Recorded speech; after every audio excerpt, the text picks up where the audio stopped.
I should have known something was wrong the moment I walked through my front door and saw them sitting there like vultures waiting for their prey. It was supposed to be my birthday. My 32nd birthday.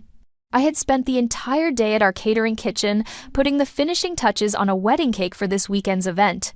My hands still smelled like vanilla and buttercream frosting. I was tired, happy, and looking forward to a quiet evening with my husband Derek. Maybe some takeout, a movie, and the small celebration he had promised me. Instead, I found Derek sitting at our dining table with his mother Beverly, both of them wearing expressions I had never seen before. Cold, calculating, almost excited. "Nina, come sit down," Derek said, his voice strangely formal. He didn't get up to hug me like he usually did. He didn't even smile. Beverly was dressed in her expensive black suit, the one she wore to important business meetings. Her perfectly styled gray hair didn't have a single strand out of place, and her red lipstick looked like fresh blood. She was holding a thick manila folder in her manicured hands. "Happy birthday, dear," Beverly said, but her voice was dripping with fake sweetness, the same tone she used when she was about to say something cruel but wanted to sound nice. I set my purse down slowly, my heart starting to beat faster. Something was very, very wrong here. "What's going on?" I asked, looking between them. "Why do you both look so serious?" Derek cleared his throat and straightened his tie. "Nina, we need to talk. About us. About our marriage. About the business." "The business?" "Our catering company that we had built together from nothing. The company that was my baby, my dream, my entire life's work." Beverly opened the manila folder and pulled out a stack of papers. Legal papers. I could see the official letterhead from across the room. "Sit down, Nina," Derek said again, this time more firmly. I remained standing. "Tell me what this is about first." Beverly's fake smile grew wider, showing all her perfectly white teeth. "Well, since you insist on being difficult, I'll just say it plainly. Derek is divorcing you." The words hit me like a physical blow. I actually took a step backward. "What?" I whispered. Derek finally looked at me, and I saw something in his eyes that made my blood turn to ice. He looked pleased, like he was enjoying this. "It's over, Nina," he said, his voice getting stronger. "Our marriage is over, and I'm taking the business." "You're taking the business?" I repeated, my voice barely audible. "Our business? The one we built together?" Beverly laughed. Actually laughed, a cold, harsh sound that echoed through our dining room. "Oh, honey," she said, standing up and walking toward me with the papers. "It was never really our business, was it? Derek's name is on all the important documents, the business license, the bank accounts, the contracts with our biggest clients. You were just the cook. Just the cook." The words felt like a slap across my face. "And this house?" Derek added, gesturing around our beautiful home that I had decorated with so much love and care. "It's in my name too, so you'll need to find somewhere else to live." I stared at him. This man I had loved for 8 years. This man I had married. This man I had trusted with everything I had. "You're kicking me out of my own home? On my birthday?" "It's not your home," Beverly said, shoving the papers toward me. "It never was. Derek bought this house with money I gave him. You just lived here." Derek stood up and walked over to stand next to his mother. They looked like a team, like they had planned this together. "Sign the papers, Nina," Derek said. "The divorce papers and the business transfer documents. Make this easy on yourself." I looked down at the papers in Beverly's hands. Divorce papers, eviction notices, business transfer documents. Everything that mattered to me, everything I had worked for, everything I had built was being taken away. "You planned this?" I said quietly. "Both of you. You planned this whole thing." Derek shrugged. "You were never good enough for this family, Nina. You came from nothing, and you'll go back to nothing. You're just trash." Beverly laughed again. Expensive trash that we're finally throwing out. They both started laughing then, standing there in my dining room, laughing at me like I was some kind of joke. I looked at these two people who were destroying my life, who were taking everything from me, who were treating me like garbage on what was supposed to be my special day. And then, something strange happened. I smiled. I reached out, took the papers from Beverly's hands, and signed every single one without reading them. "There," I said, my voice calm and steady. "All done." Derek and Beverly stopped laughing. They looked confused. I picked up my purse, walked to the front door, and turned back to look at them one last time. "Thank you," I said, "for showing me exactly who you really are." Then I walked out of that house and closed the door behind me. They had no idea what was coming. 6 months earlier, everything had been perfect, or at least, I thought it was. I remember standing in our brand new commercial kitchen, watching Derek hang our business license on the wall. Torres Catering, it read in bold black letters. Our last name, our dream, our future. "We did it, baby," Derek had said, wrapping his arms around me from behind. "From your tiny apartment kitchen to this. Look what we built together." I leaned back against his chest, feeling so proud and so grateful. We had started with nothing. Literally nothing. Just me cooking meals for Derek's coworkers out of my cramped apartment, using my grandmother's old recipes and whatever ingredients I could afford. Derek had been the one with the connections. His college friends had become lawyers and doctors and business owners, and they all needed catering for their fancy parties. Derek would charm them, make the deals, handle the money side of things. I would create the magic in the kitchen. "Remember our first real job?" I asked him that day, watching our new employees set up the prep stations. Derek chuckled. "The Henderson wedding. You were so nervous you barely slept for 3 days. And you kept telling me everything would be perfect," I said. "You believed in me when I didn't believe in myself."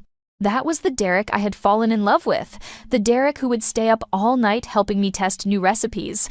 The Derek who would drive across town at midnight to get a special ingredient I needed. The Derek who told everyone that his wife was the most talented chef in the city. But looking back now, I can see when things started to change. It was small things at first. Derek started taking more phone calls in private. He would step outside or go into his office and close the door. When I asked who he was talking to, he would say it was just business stuff, nothing I needed to worry about. Then Beverly started visiting more often. Derek's mother had never liked me much, but she had mostly stayed out of our lives. Suddenly, she was showing up at the kitchen during busy times, wanting to see how things were going. "You know, Derek," she would say, loud enough for me to hear while I was cooking, "you're really the brains behind this operation. Nina is lucky to have someone who understands business." Derek never corrected her. He would just nod and change the subject. Beverly also started bringing up money a lot. How much we were making, how much we were spending, whether we were maximizing our potential. She would suggest changes to our business model, ways to streamline operations. "Maybe you don't need so many kitchen staff," she told Derek one day while I was right there. "Nina can handle most of the cooking herself. That would save money." "Mom, Nina already works 16-hour days," Derek said, but he didn't sound like he was arguing. He sounded like he was considering it. The worst part was the paperwork. Derek started bringing me documents to sign almost every week. Tax forms, insurance papers, bank account changes, just business stuff. He would say, "You don't need to read through all the legal language. I've already reviewed everything." I trusted him. Of course I trusted him. He was my husband. We were partners. Why would I question anything he put in front of me? But then I started noticing other things. Derek would come home late, smelling like expensive perfume that wasn't mine. He would get text messages at dinner and smile at his phone in a way that made my stomach hurt. "Who's texting you?" I asked one night. "Just a client," he said, but he turned his phone face down on the table. Our conversations became shorter. Our kisses became quick pecks on the cheek. Derek stopped asking about my day, stopped complimenting my cooking, stopped talking about our future plans together. The breaking point came 3 weeks before my birthday. I had finished cleaning the kitchen late one night and realized I had forgotten my car keys. I went back inside and heard Derek on the phone in his office. "No, Mom, she doesn't suspect anything," he was saying. "She signs whatever I put in front of her. She's too trusting for her own good." I froze outside his office door. "The lawyer says we can do it on her birthday," Derek continued. "Maximum impact. She'll be so shocked she won't know what hit her." Beverly's voice was loud enough that I could hear her through the phone. "Perfect. That little nobody has been living off our family's success long enough. Time to put her back where she belongs." Derek laughed. Actually laughed. "Don't worry, Mom. After next week, Nina Torres will be nothing but a bad memory. We'll have the business, the house, everything. And she'll have exactly what she deserves." "Which is nothing," Beverly's voice crackled through the speaker. "Which is nothing," Derek agreed. I stood there in the dark hallway, my heart pounding so loud I was sure they would hear it. My husband, the man I loved, the man I had built a life with, was planning to destroy me. And he was enjoying it. I quietly picked up my keys and left, my mind racing with questions and my heart breaking into a million pieces. But I didn't confront him. Not yet. I needed to know exactly what I was dealing with first.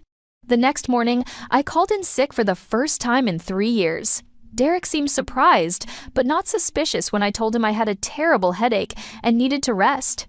"Take care of yourself, babe," he said, kissing my forehead before leaving for the kitchen. "I'll handle everything today." The moment his car pulled out of our driveway, I called Lucia. Lucia Santos had been my best friend since culinary school. She was also our business manager, the one person besides Derek and me who had access to all our financial records. If anyone could help me figure out what Derek was planning, it was her. "Nina, are you okay? Derek said you were sick," Lucia said when she answered. "I need you to come over," I said, "right now, and bring all the business files you can carry." Lucia knew me well enough to hear the urgency in my voice. "I'll be there in 20 minutes. When she arrived, I told her everything. About the phone call I had overheard, about Derek's strange behavior, about Beverly's increased involvement in our business. Lucia listened without interrupting, her dark eyes getting wider with each detail. "That snake," she whispered when I finished. I knew something was wrong. He's been asking me for financial reports that he never cared about before. We spread all the business documents across my dining room table. Bank statements, contracts, insurance policies, tax forms. Everything looked normal at first glance, but as we dug deeper, a terrifying pattern began to emerge. "Look at this," Lucia said, pointing to a bank statement from 2 months ago. "Derek opened a new business account. See, it's under Torres Catering, but only his name is on the signature card." My stomach dropped. "What does that mean?" "It means he can move money in and out of that account without your permission," Lucia explained. "And look at these transfers. He's been moving our biggest client payments into this new account." I stared at the numbers on the page. Thousands of dollars. Money that should have been going into our joint business account was being funneled somewhere else. "There's more," Lucia said grimly. She pulled out a stack of contracts. "Remember the Morrison wedding last month? The one that paid us $15,000? Of course, it was our biggest job this year. According to this, Derek renegotiated the contract after you signed it. He changed the payment terms so that all future payments from the Morrison family go directly to his personal account." I felt sick. "He can't do that. I'm half owner of this business." Lucia's face was grim. "Nina, look at this business license. Really look at it." I picked up the framed license that Derek had hung so proudly in our kitchen, the one that said Torres Catering in bold letters. But as I read the fine print, my blood turned to ice. Owner, Derek Torres. It read, business type, sole proprietorship. Sole proprietorship? I whispered, but we started this together. We're supposed to be partners. According to these legal documents, you're listed as an employee, Lucia said softly. A very well-paid employee, but still just an employee.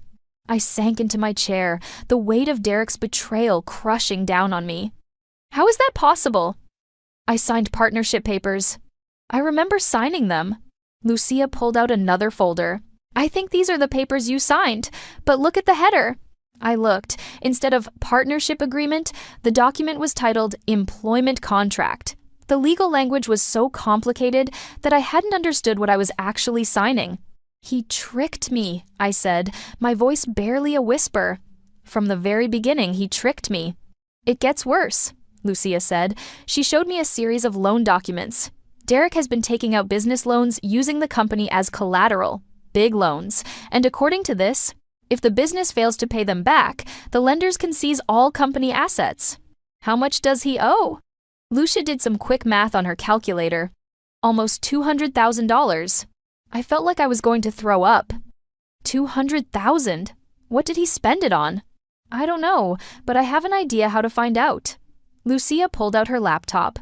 Derek gave me access to his business credit card account for expense tracking. Let me check his recent purchases. As she typed, I paced around my dining room trying to process everything. My husband had been systematically stealing from our business, taking out massive loans, and setting me up to lose everything.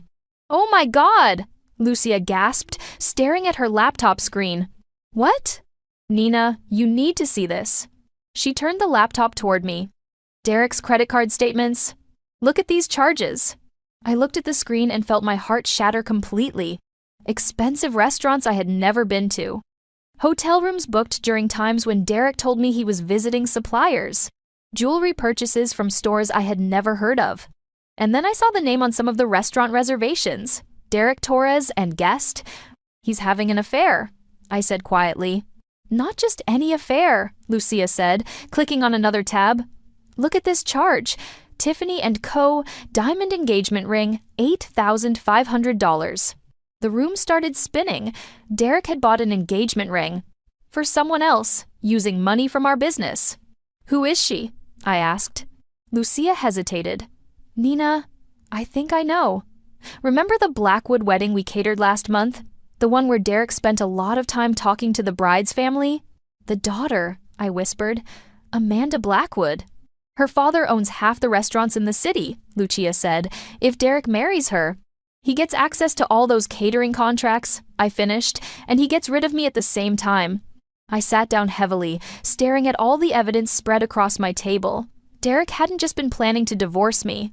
He had been planning to steal my life's work, destroy my financial future, and replace me with someone who could give him more business connections. And his mother had been helping him every step of the way. What are we going to do? Lucia asked. I looked at my best friend, the only person I could trust, and made a decision. We're going to beat them at their own game. That afternoon, I did something I hadn't done in 8 years. I called my father. Carlos Mendez and I had what people politely called a complicated relationship. He was one of the most powerful construction moguls in the state, a man who built skyscrapers and shopping centers with the same ease that I baked wedding cakes. He was also stubborn, controlling, and had very specific ideas about how his only daughter should live her life. We had our final fight the day I told him I was marrying Derek. Dad wanted me to marry someone from his world, someone with money and connections. When I chose love over his approval, he told me I was making the biggest mistake of my life. When that boy breaks your heart, he had said, don't come crying to me. Those were the last words we spoke to each other. Now, sitting in my car outside a coffee shop, 3 towns away from where Derek might see me, I dialed the number I still knew by heart. Mendez Construction, this is Carlos. His familiar voice answered. Dad? My voice cracked on the word. It's Nina. There was a long silence. Then, Mija? Is that really you? Yes, it's me. I took a deep breath. And I think I need help.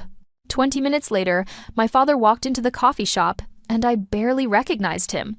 His black hair was now silver, and there were lines around his eyes that hadn't been there 8 years ago. But when he saw me, his face lit up with the same warm smile I remembered from my childhood. My little girl, he said, pulling me into a hug that smelled like sawdust and expensive cologne. You look beautiful, tired but beautiful. We sat across from each other, and for a moment, neither of us knew what to say. I heard about your business, Dad finally said. Torres Catering. I'm proud of you, Nina. You built something amazing. You knew about my business? Dad smiled sadly. I know everything about your life, Mija. I didn't know how to reach out after all these years. I was too proud, too stubborn.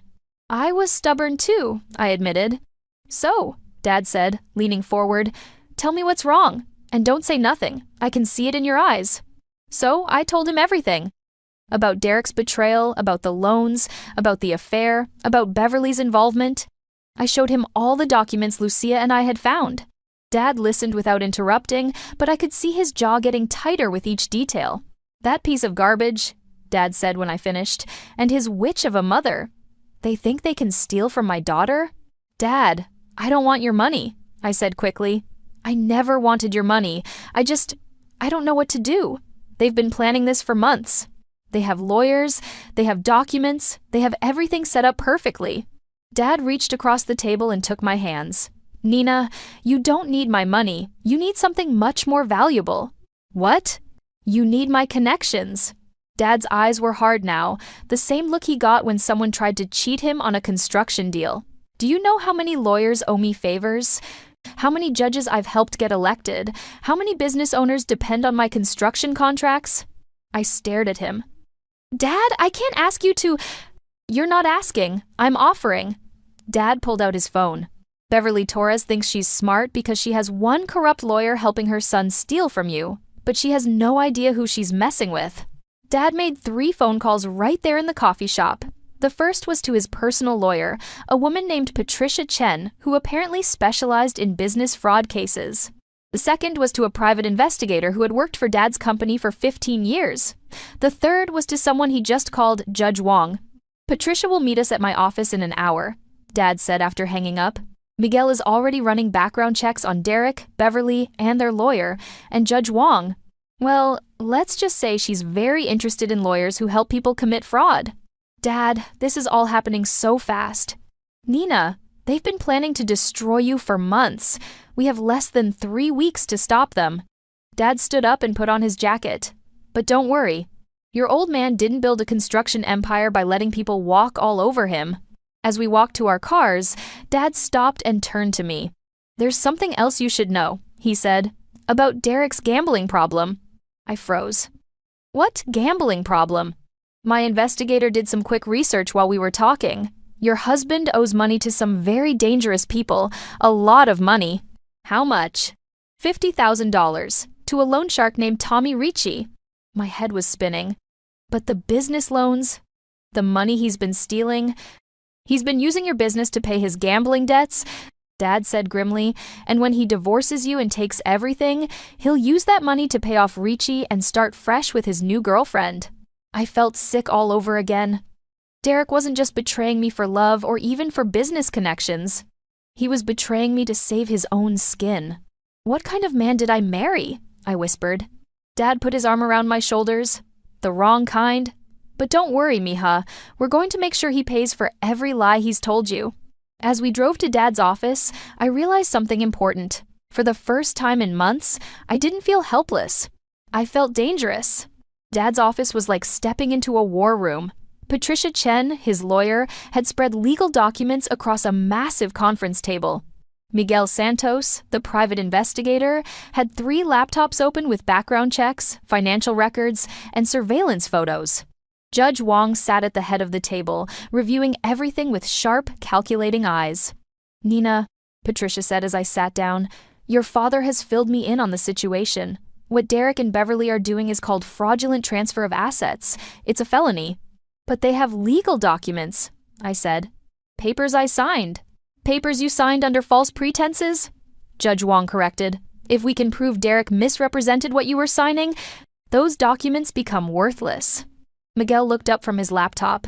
I've got good news and bad news. The bad news is that Derek's gambling problem is worse than we thought.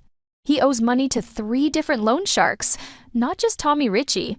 My stomach dropped. How much total? $85,000. Dad cursed in Spanish.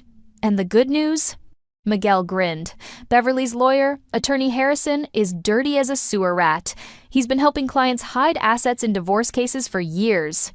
I found 4 other women who got screwed over exactly like Derek is trying to screw over Nina. That's our opening, Patricia said. If we can prove Harrison has a pattern of fraud, we can get all his cases reviewed. But we need evidence, Judge Wong said. Real evidence. Recordings, documents, something that proves they're planning to commit fraud. I looked around the table at these people who were willing to help me fight back. What do you need me to do? Go home, Dad said. Act normal. Pretend you don't know anything, but while you're doing that, you're going to be gathering evidence. Patricia handed me a small device that looked like a pen. This is a recording device. Keep it with you whenever Derek or Beverly are around. We need them to admit what they're planning. Miguel gave me a tiny camera. This goes in your purse. Take pictures of any documents they show you, especially anything from Attorney Harrison. And this, Judge Wong said, handing me a business card, is for a forensic accountant. She'll help us trace where all your business money has really gone. The next 2 weeks were the hardest of my life. Every morning, I woke up next to Derek and pretended everything was normal. I cooked his breakfast, kissed him goodbye, and told him I loved him, all while knowing he was planning to destroy me. But I was gathering evidence. I recorded Derek talking to Beverly about getting rid of Nina once and for all. I photographed the fake partnership papers that Attorney Harrison had prepared. I even managed to record a phone conversation between Derek and Amanda Blackwood where they talked about their wedding plans and how they would expand the catering business together. The hardest part was watching Derek lie to my face every single day. "You seem stressed lately," he said one morning, 2 weeks before my birthday. "Everything okay?" "Just tired," I said, forcing a smile while the recording pen in my pocket captured every word. "The business has been so busy." "Well, don't worry," Derek said, putting his arms around me. "After your birthday, things are going to be very different. You won't have to work so hard anymore." He was right. After my birthday, I wouldn't have to work at all, because he was planning to steal my entire livelihood. That afternoon, I met with Patricia and Miguel at a restaurant across town. "We've got enough evidence to bury them," Patricia said, reviewing the recordings I had made. Derek admitting he's planning to take the business, Beverly talking about forging documents, Attorney Harrison discussing illegal asset transfers. It's all here. "But there's something else," Miguel said, looking serious. "I've been watching Derek, and he's getting desperate. The loan sharks are pressuring him for payment." Tommy Ricci's guys visited Derek at the catering kitchen yesterday. "What does that mean?" I asked. "It means Derek is running out of time," Patricia explained. "He needs to complete this fraud quickly, or he's going to be in serious physical danger." "Good," I said, surprising myself with how cold I sounded. "Let him be scared." Miguel pulled out a folder. "There's more. I found out how Derek met Amanda Blackwood. Beverly introduced them. She's been planning this for over a year." I stared at the surveillance photos of Derek and Amanda together, holding hands, kissing, looking at engagement rings.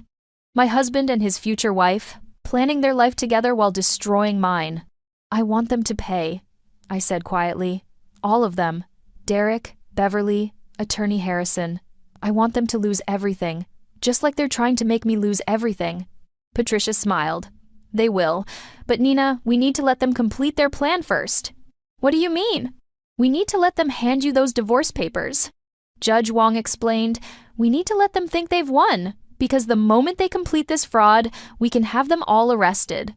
Dad reached across the table and squeezed my hand. "Can you do it, Mija? Can you let them think they've destroyed you?" I thought about Derek's lies, Beverly's cruelty, and Attorney Harrison's corruption. I thought about Amanda Blackwood planning to steal my life's work. I thought about all the sleepless nights I had spent building our business while Derek was gambling it away. "Yes," I said. "I can do it." "Then we wait," Patricia said. "Let them spring their trap, and when they do, we'll be ready with ours."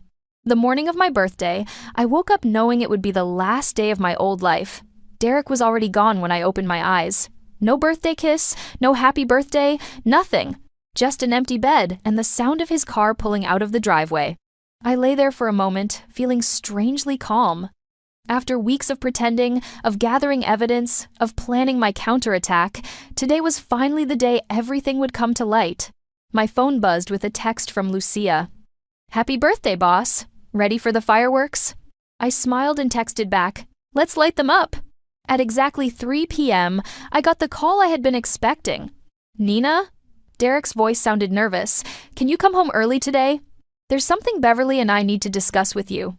"Of course," I said, making my voice sound innocent. "Is everything okay?" "Everything's fine.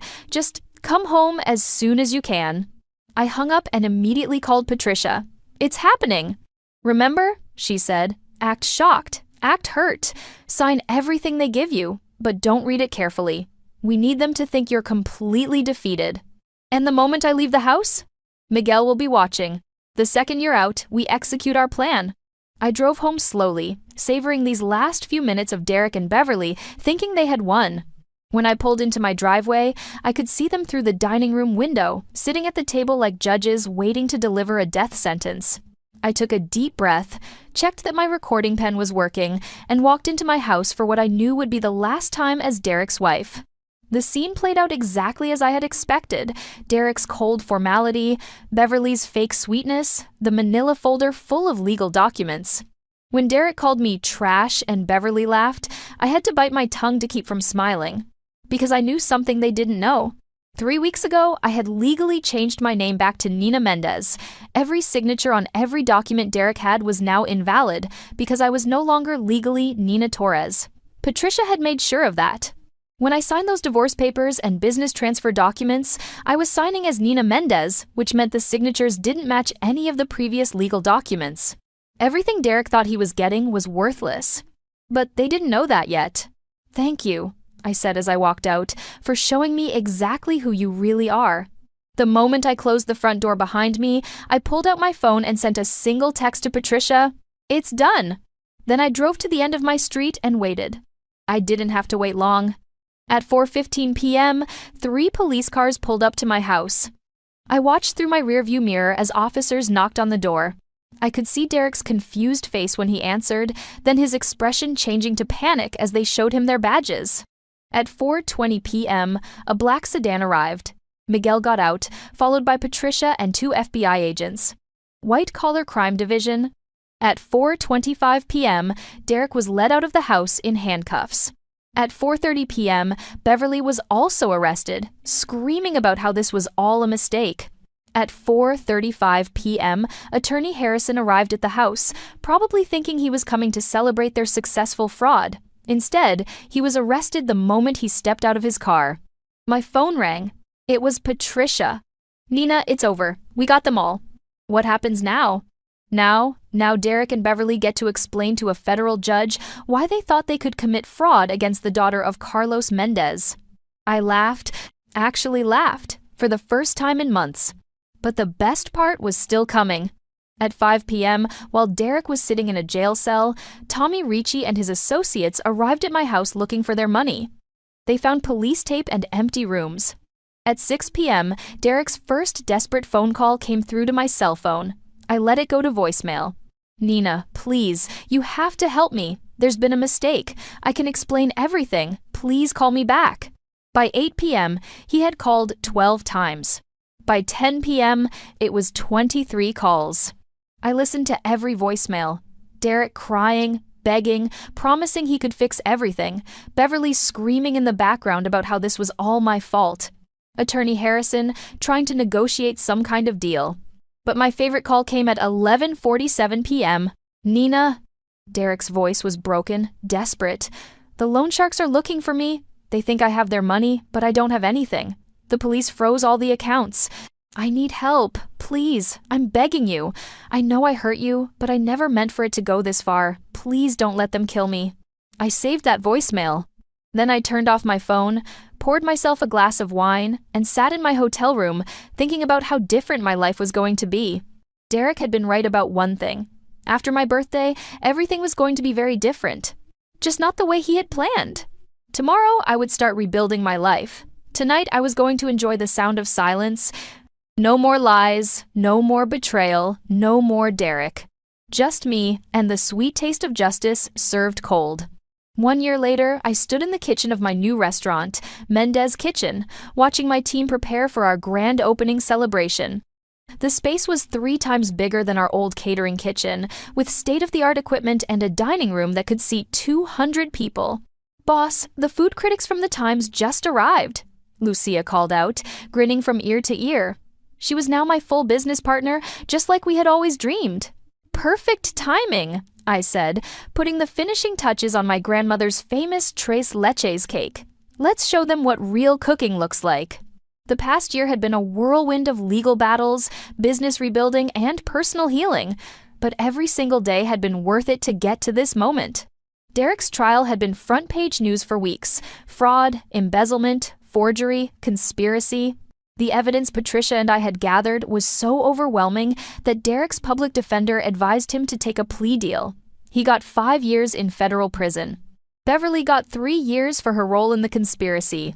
Watching her being led away in handcuffs, her perfect hair finally messed up, and her expensive makeup running down her face was one of the most satisfying moments of my life.